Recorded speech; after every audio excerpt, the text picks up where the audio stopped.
Om Swastiastu. Selamat malam kepada rekan-rekan semua. Kami dari kelompok 4 akan memaparkan pembelajaran mengenai mata kuliah Sistem Informasi Manajemen dengan dosen pengampu Bapak Ari Wiraandika.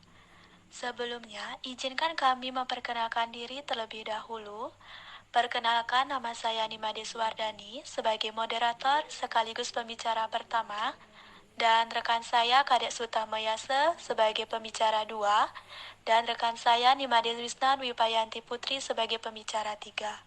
Pada kesempatan ini, kami akan menjelaskan mengenai siklus hidup pengembangan sistem. Di dalam siklus hidup pengembangan sistem terdapat 5 poin utama. Yang pertama, pendekatan sistem.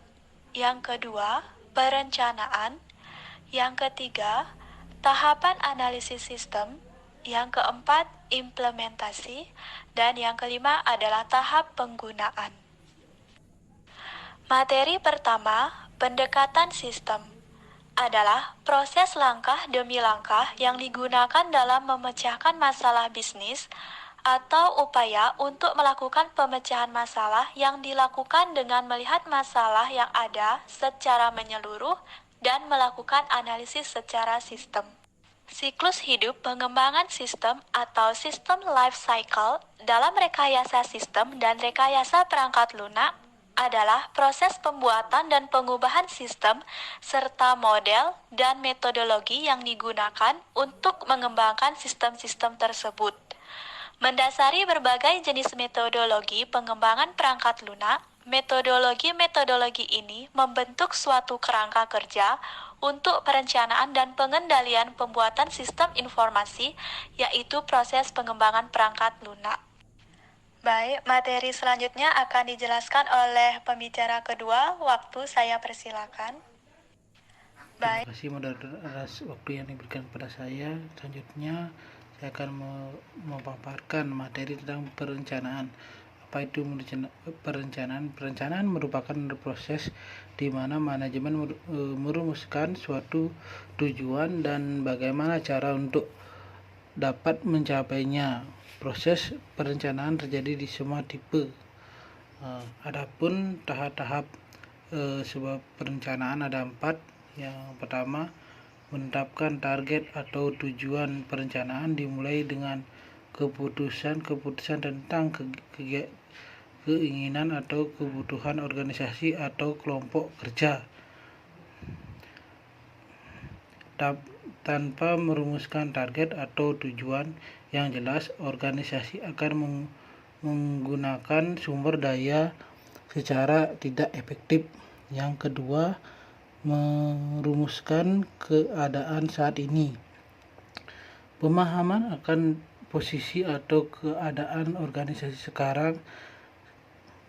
sekarang ini daripada tujuan yang hendak dicapai atau sumber daya yang ada tersedia untuk pencapaian tujuan merupakan hal yang sangat penting, karena tujuan dari rencana menyangkut waktu akan datang.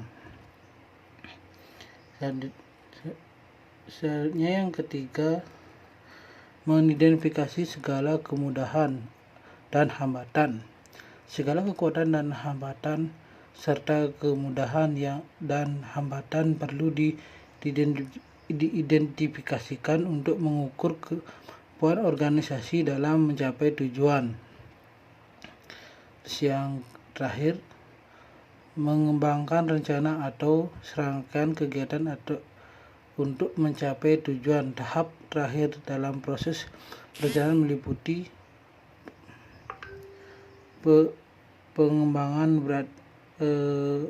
pengembangan berbagai alternatif kegiatan untuk pencapaian tujuan, pemeliharaan alternatif tersebut, dan pemeliharaan alternatif terbaik.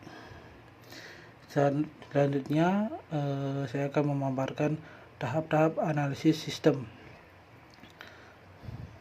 Ada 4 tahap analisis sistem. Yang pertama, mengidentifikasi masalah. Identifikasi masalah merupakan langkah awal dari analisis sistem. Dalam tahap ini diidentifikasi masalah yang harus dipecahkan dengan munculnya pertanyaan yang ingin dipecahkan. Yang kedua, memahami kerja sistem yang ada. Langkah ini dilakukan dengan mempelajari secara rinci bagaimana sistem yang sudah ada berjalan untuk mempelajari operasi dari sistem ini.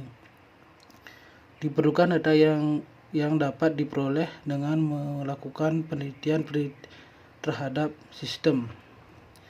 Yang ketiga, menganalisis sistem. Berdasarkan data yang sudah diperoleh, maka dilakukan analisis hasil penelitian yang sudah dilakukan untuk mendapatkan pemecahan masalah yang akan dipecahkan. Yang terakhir, membuat laporan.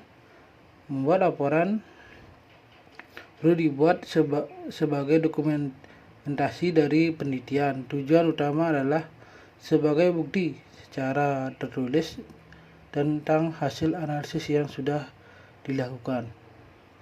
Sekian presentasi saya kembalikan ke moderator.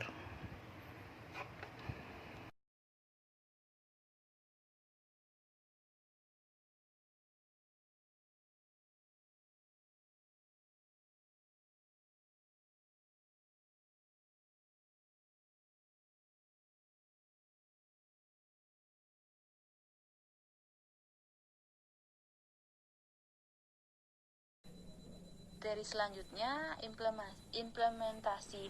implementasi sebagai proses untuk memastikan terlaksananya suatu kebijakan, dan tahap implementasi sistem merupakan tahap meletakkan sistem supaya siap untuk dioperasikan. Agar tercapainya kebijakan tersebut, ada 4 tahap implementasi sistem, yaitu yang pertama, membuat dan menguji basis data dan jaringan.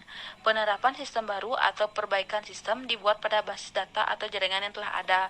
Jika penerapan sistem yang baru memerlukan basis data dan jaringan yang baru atau dimodifikasi, maka sistem yang baru ini biasanya harus diimplementasikan sebelum pemasangan program komputer.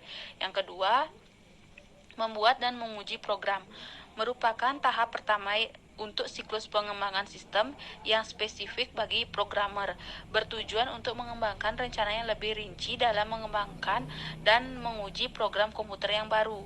Yang ketiga, memasang dan menguji sistem baru. Tahap ini dilakukan untuk meyakinkan bahwa kebutuhan integrasi sistem baru terpenuhi.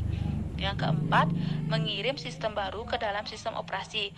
Tujuan tahap ini adalah untuk mengubah secara perlahan-lahan sistem lama menjadi sistem baru, sehingga perlu dilakukan pemasangan basis data yang akan digunakan pada sistem baru. Tahap penggunaan terdiri dari 5 langkah, yaitu yang pertama, menggunakan sistem pemakai, menggunakan sistem untuk mencapai tujuan yang diidentifikasikan pada tahap perencanaan. Yang kedua, audit sistem setelah sistem baru mapan. Penelitian formal dilakukan untuk menentukan seberapa baik sistem baru itu memenuhi kriteria kinerja. Yang ketiga, memelihara sistem selama manajer menggunakan sistem. Berbagai modifikasi dibuat sehingga sistem terus diberikan dukungan diperlukan. Yang keempat, menyiapkan usulan rekayasa ulang ketika sudah jelas bagi para pemakai dan spesialis informasi bahwa sistem tersebut tidak dapat lagi digunakan. Diusulkan kepada SJMIS bahwa sistem itu perlu direkayasa ulang. Usulan itu dapat bentuk memo atau laporan yang mencakup dukungan untuk beralih pada situasi siklus hidup sistem baru. Dukungan tersebut mencakup penjelasan tentang kelemahan intern sistem, statistik mengenai biaya perawatan, dan lain-lain. Yang kelima, menyetujui atau menolak rekayasa ulang sistem. Manajer dan komite pengarah SIM mengevaluasi usulan rekayasa ulang sistem dan menentukan apakah. Baiklah rekan-rekan semua, sekian yang dapat kami sampaikan. Apabila ada kesalahan kata, baik disengaja maupun tidak disengaja, kami mohon maaf yang sebesar-besarnya. Atas perhatiannya, kami ucapkan terima kasih.